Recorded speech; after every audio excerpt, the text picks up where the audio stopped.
میں تو کچھ بھی نہیں کہہ سکتی جی، کیونکہ میں نہ تو کور کمیٹی کا حصہ ہوں، نہ میں پولیٹیکل کمیٹی کا حصہ ہوں کہ میں آپ کو ڈائریکٹ صحیح بات بتا سکوں. میں اس وقت لاہور میں بیٹھی ہوں تو مجھے ان چیزوں کے بارے میں کوئی ڈیٹیل نہیں پتا. بالکل ٹھیک، بالکل ٹھیک. بیرسٹر صاحب، آج ایک بڑا احسن اقدام جو ہے وہ حکومت کی طرف سے لیا گیا ہے. لاپتہ افراد کے جو اہل خانہ ہیں ان کے لیے 50 لاکھ روپے فی خاندان کا اعلان کیا گیا ہے. تو یہ اس فیصلے کے پیچھے ایک تو وجوہات بتائیے اور ساتھ ساتھ میکنزم کیا ہوگا اس کا؟ دیکھیں، بڑی خوشائند بات ہے اور I think it's little late. یہ بہت پہلے ہو جانا چاہیے تھا. کئی حکومتیں آئیں، پچھلے 13 سال سے مسنگ پرسن کمیشن جو ہے وہ کام کر رہا ہے. لیکن یہ پی ڈی ایم کی حکومت میں اس پہ کام شروع ہوا. آبویسلی جو ایک کہہ لیں فاسٹ ٹریک پہ یا بہتر طریقے سے جو کام شروع ہوا وہ اس کو ریوائیو کرنا، تو وہ آبویسلی اس ٹائم پہ شروع ہوا.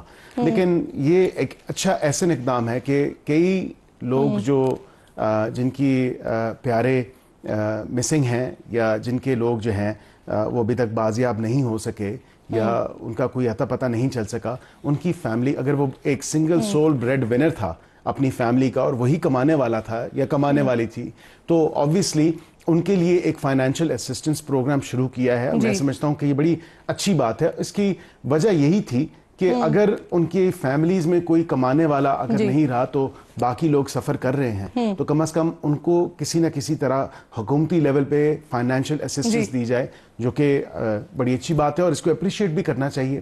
باقی حکومت کی حتی الامکان کوشش ہے کہ تمام تر وہ لوگ جو ابھی بھی مسنگ ہیں اور مسنگ پرسنز ہیں ان کو ریکور اور ریٹریو کیا جائے اور اداروں کے ساتھ مل کے کام کر کے ان کی بازیابی کروا کے جو ہے ان کو اپنے اپنے گھروں تک بھیجا جائے. صحیح. اچھا، الیکشن ایکٹ ترمیمی بل یہ قائمہ کمیٹی سے تو پاس ہو گیا، پارلیمنٹ میں دوبارہ کب آ رہا ہے اور اس کا جو اطلاق ہوگا وہ مستقبل سے ہوگا یا ماضی سے ہوگا، کیونکہ سپریم کورٹ کا فیصلہ آ چکا ہے؟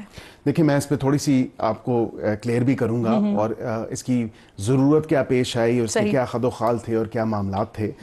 پہلی تو بات ہے یہ آنے والے ہفتے میں آ جائے گا پارلیمنٹ میں بھی اور آپ دیکھیں گی. اس کی وجہ یہ تھی کہ ایک تو کلیئرٹی کی بڑی ضرورت تھی. پوری پاکستانی عوام اور قوم بھی جانتے ہیں کہ ایک دفعہ کوئی ایک سیاستدان اگر آزاد امیدوار ہوتا ہے اور وہ اگر الیکشن جیت جاتا ہے، وہ کسی پارٹی کو جوائن کرتا ہے، آئین پاکستان اور الیکشن ایکٹ کے مطابق، تو 3 دن کے اندر فی الوقت جو ہے قانون اور آئین تو یہی کہتا ہے کہ 3 دن کے اندر آپ نے اپنا بیان حلفی جمع کرانا ہے الیکشن کمیشن آف پاکستان کو. کسی بھی سیاسی جماعت کو آپ نے جوائن کیا، وہ ایک دفعہ ون ٹائم ہوتا ہے. اس کے بعد آپ کوئی بیان حلفی میں تبدیلی یا اپنی پارٹی میں کسی قسم کی تبدیلی یا اپنی الائنسز میں یا ایلیجنس میں کسی قسم کی تبدیلی نہیں کر سکتے.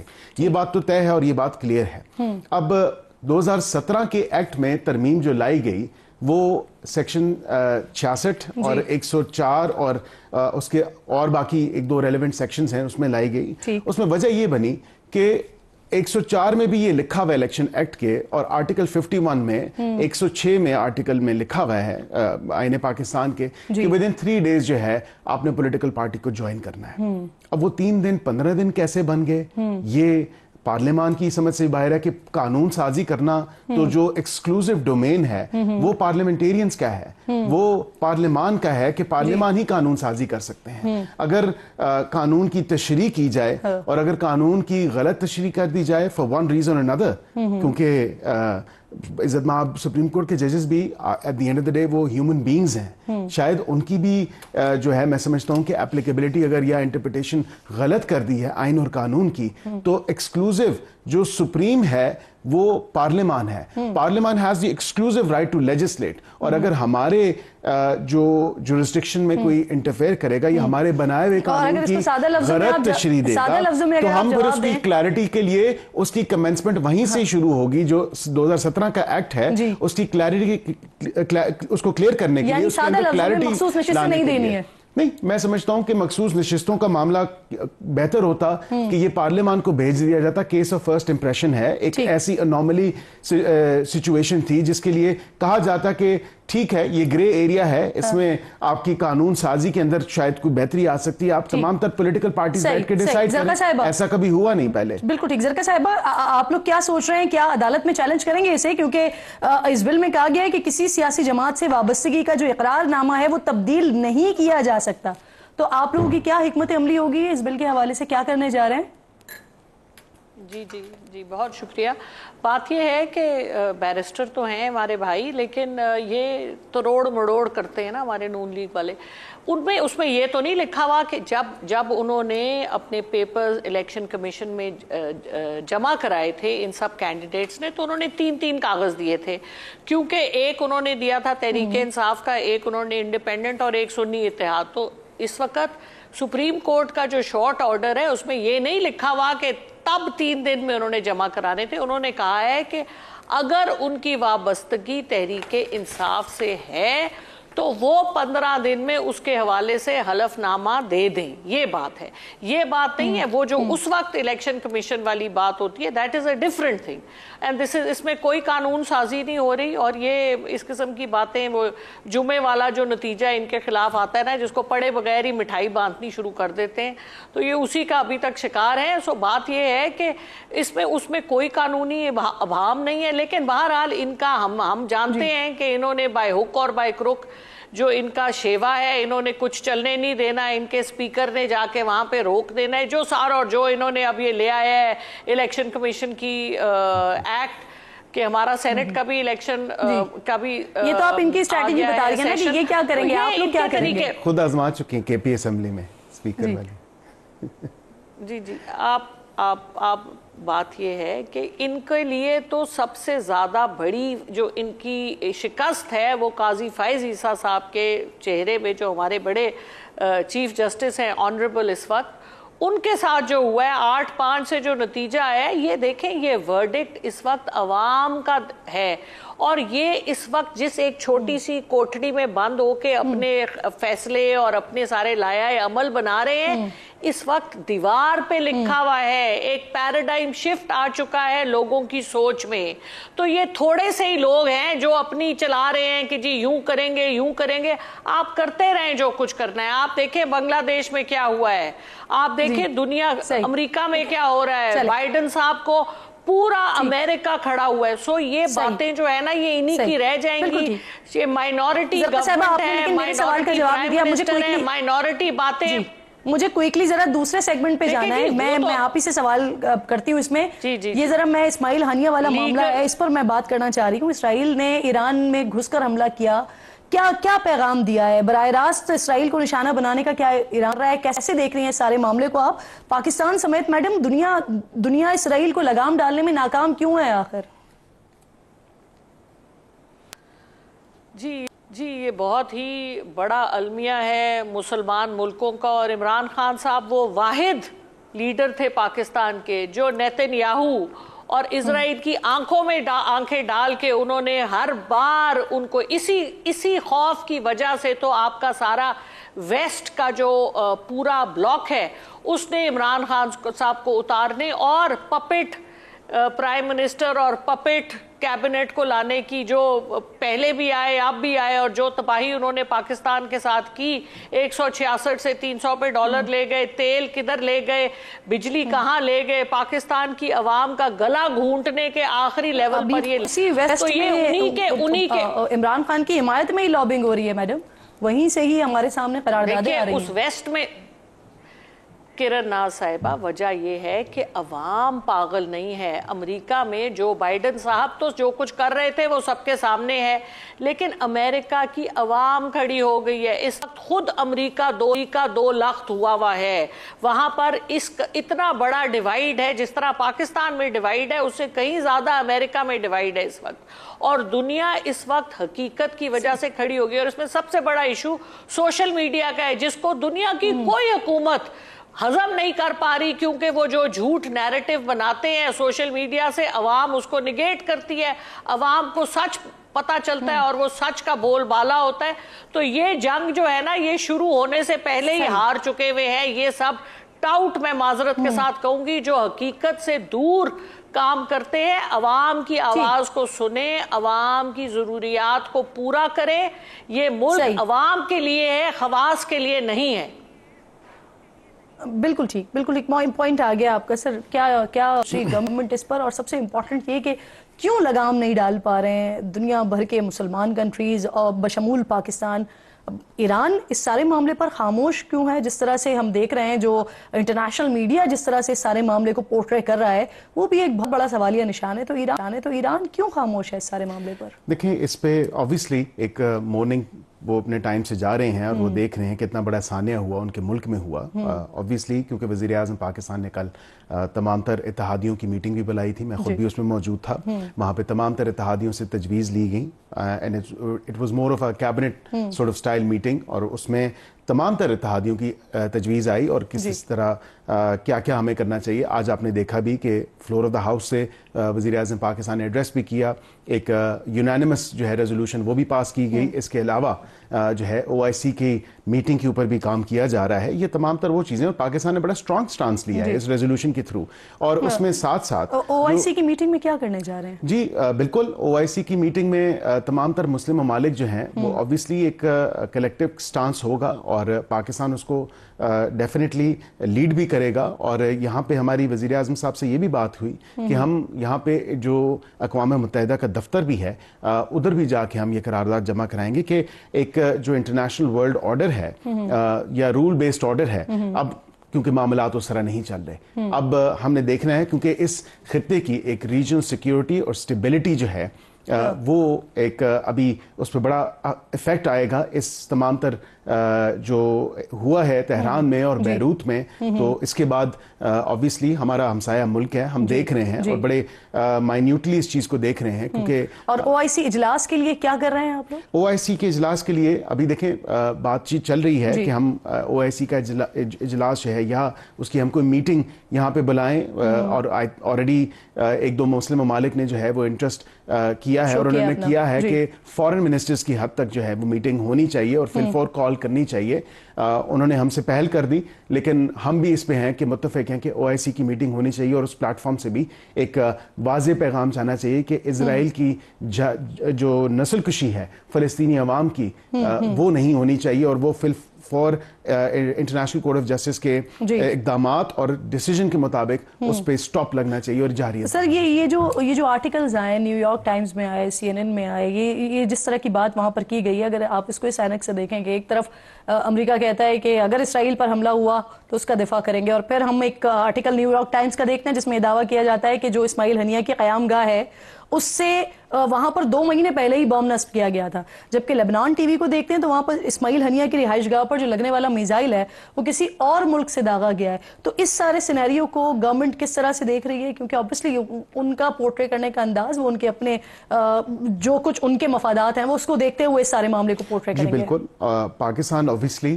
جس طرح میں نے آپ کو ابھی عرض کیا کہ ریجنل سیکیورٹی اور ریجنل سٹیبلٹی, کیونکہ ہمارا ہمسایہ ملک ہے ایران, اینڈ obviously ایک بڑی الارمنگ سچویشن ہے کہ اس طرح تو اسرائیل کسی بھی ملک میں جا کے خدا نہ خواستہ وہ کہیں بھی جا کے کسی بھی جگہ پہ وہ حملہ کر دے تو پاکستان کے بارڈرز الحمدللہ سیکیور ہیں.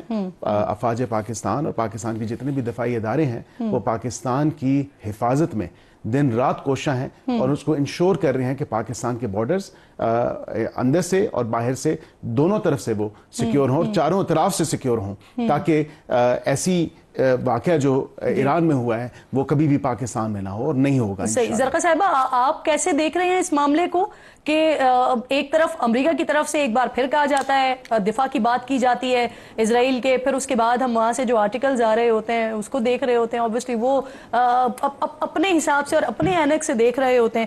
دوسری طرف جو دیگر ٹی وی چینلز ہیں یا لبنان ٹی وی ہے ان کی طرف سے بتایا جاتا ہے کہ کیا کچھ ہوا ہے وہاں پر. آپ کیسے دیکھتی ہیں برادر ملک کی خاموشی کو؟ دیکھیے جی, اس وقت ایران ہمارا بھائی ہے اور ایران اس وقت ایک بڑی مشکل سچویشن میں ہے, کیونکہ ان کے ساتھ ان کے پریزیڈنٹ کی حلف برداری تھی جس پہ اسماعیل ہانیہ صاحب آئے ہوئے تھے, اور جہاں ان کے ساتھ یہ سانحہ پیش آیا.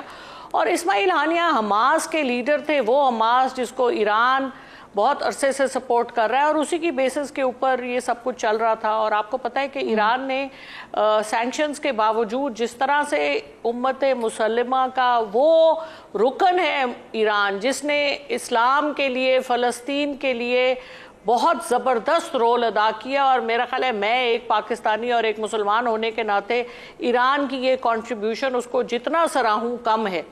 تو اس وقت دنیا ایک بہت خطرناک موڑ پہ ہے. اسرائیل اپنی ہلا شیری میں امریکہ کے اوپر چڑھ کے جس طرح سے وہ پوری دنیا کو ایک غنڈے کی طرح ٹریٹ کر رہی ہیں اور فلسطینیوں کے ساتھ جو وہ ظلم کر رہے ہیں, تو اس وقت تو آپ ایک عالمی جنگ آپ چھڑ چکی ہوئی ہے. اس وقت آپ کو وہ لگ نہیں رہا, لیکن اس وقت ہم ایک حالت جنگ میں ہیں یہ دنیا, اور اس میں مختلف تھیئٹرز بنے ہوئے ہیں. یوکرین کا ایک تھیئٹر ہے, فلسطین کا ایک تھیئٹر ہے, اب آپ کو کہیں لبنان, کہیں یہ ایران میں جو ہوا ہے, یہ بھی جنگ ہی ہے نا, اور کیا ہے یہ. اور اس میں کچھ بہت سا انتشار پاکستان میں بھی ہے اور بہت سی. تو اس حوالے سے اس وقت ہم بالکل بارڈر پہ ہیں جہاں پر یہ جنگ ہو رہی ہے, اور آگے یہ شعلے بھڑکیں گے. اگلے مہینے میں ہم بالکل بھی کسی طرح سے بھی سٹیبل یہ دنیا نہیں ہونے جا رہی, اور یہ صرف وہی جو ہمارے دنیا کے اس وقت لیڈر ہیں وہ کہتے ہیں نا power corrupts and absolute power corrupts absolutely, تو وہ یہ جو طاقت کا نشہ ہے جو لوگ دنیا کنٹرول کریں, جس میں جوئش لابی اور زائنسٹس کا بہت بڑا ہاتھ ہے, تو یہ دنیا کو تباہی کی طرف لے کے جا رہے ہیں. اور ہم دعائی کر سکتے ہیں, اور پاکستان کی تو دیکھیں حکومت کا کام ہے, عوام تو فلسطین کے ساتھ کھڑی ہے. اب آیا پاکستان کی حکومت اس ساری دیکھیں, ہم پھر بھی فلسطین ایران کے ساتھ کھڑے ہوں گے ہر حالت میں. آپ کو میں یہ بھی بتا دوں کہ جن کے آگے جا کے ہاتھ جوڑتے ہیں ہمارے حکمران, وہ پھر بھی ان کے اوپر یہ جو الزامات ہیں میڈم, یہ جو الزامات ہیں یہ پاکستانی ریاست کے خلاف ہیں, جس کی آج تک کسی قسم کی کوئی تصدیق نہیں ہوئی ہے. تو یہ عقیل صاحب پلیز اس پر. ڈاکٹر صاحبہ, یہ تو الزام پھر میں بھی لگا سکتا ہوں کہ آپ کے دورہ حکومت میں اسپیشل انوائے بیچے جاتے تھے اسرائیل میں. یہ مجھے زیب نہیں دیتی یا مجھے شیوا نہیں دیتی بات کہنا, لیکن بات یہ کہ یہاں پہ انسینسٹیو نہیں ہونا چاہیے. یہاں پہ فلسطینیوں کی بات ہو رہی ہے, ان کے ساتھ یکجہتی کی بات ہو رہی ہے. آپ مڑتے ہیں تو کہتی ہیں کہ حکومت کی دوغلی پالیسیز ہیں. مطلب معذرت کے ساتھ کہ we have taken a very strict and clear stance today. Parliament floor of the house سے پارلیمنٹ کے تھرو ہم نے بڑا کلیئر سٹانس لیا اور بڑا اسٹرانگ سٹانس لیا ہے. اور بانی پی ٹی آئی کا مجھے بتائیں ان کا کیا سٹانس آیا ہے؟ 3 دنوں بعد آپ نے جو ہے وہ ایک ٹویٹ کی ہے بائیڈن پہ, اور اس پہ تو آپ لوگوں کی جو ہے فرفر ٹویٹس آتی ہیں, اور ٹرمپ پہ جو ہے آپ لوگ منٹ پہ لگاتے ہیں. آپ کا کامنٹ آ گیا زرقا صاحبہ, آپ کا بہت شکریہ. بیرسٹر عقیل صاحب, آپ کا بہت شکریہ. پروگرام میں ہو رہی تھی, پروگرام کے آخر میں ناظرین بات کریں گے کسی گھر کا کفیل, کسی ماں کا لال, کسی بہن کا بھائی یا کسی معصوم کا باپ کسی روز اگر اچانک غائب ہو جائے اور سالوں بعد بھی معلوم نہ ہو سکے کہ آیا ان کا پیارا زندہ بھی ہے یا نہیں, اس صدمے سے زیادہ تکلیف دہ شاید دنیا میں کوئی اور احساس نہیں ہوتا. لاپتہ افراد کمیشن کی رپورٹ کے مطابق 2000 سے زائد کیسز اب بھی زیر التوا ہیں. حکومت انہیں بازیاب کروانے میں تو کامیاب نہیں ہوئی, لیکن ان کے خاندانوں پر مرہم رکھنے کے لیے, ان کے سروں پر اپنا ہاتھ رکھنے کے لیے فی خاندان 50 لاکھ روپے دینے کا اعلان کیا ہے. جن افراد کو لاپتہ ہوئے 5 سال ہو گئے ہیں, 1000 افراد کے خاندانوں میں 50 لاکھ روپے تقسیم کیے جائیں گے. ایک اسپیشل کمیٹی بھی بنائی جائے گی جو کیسز کا جائزہ لے کر حقدار فیملی کا تعین کرے گی. ایک اسپیشل کمیٹی بھی کانسٹیٹیوٹ کی جائے گی جو یہ ایگزامن کرے گی کہ کون سے ایسے کیسز ہیں جو جینون کیسز ہیں جہاں پہ فیملیز کو فوری طور پہ سپورٹ کی ضرورت ہے. تو اس سپورٹ پیکج میں ان کو کنسیڈر کیا جائے گا, اور اس فیملی کے لیے 5 ملین پر فیملی جو ہے وہ سپورٹ پیکج اس کا اعلان کیا ہے وزیر اعظم صاحب نے. ناظرین, اگر یہ کہا جائے تو غلط نہیں ہوگا کہ حکومت نے لاپتہ افراد کے اہل خانہ کے سر پر ہاتھ رکھ دیا ہے. اہم پیش رفت ایسے وقت میں سامنے آئی ہے کہ جب لاپتہ افراد کے اہل خانہ نے گوادر میں کئی روز سے دھرنا دے رکھا ہے, جہاں کل بلوچ یکجہتی کمیٹی اور ڈی سی گوادر کے درمیان کامیاب مذاکرات کے بعد دھرنا ختم کرنے کا اعلان ہوا.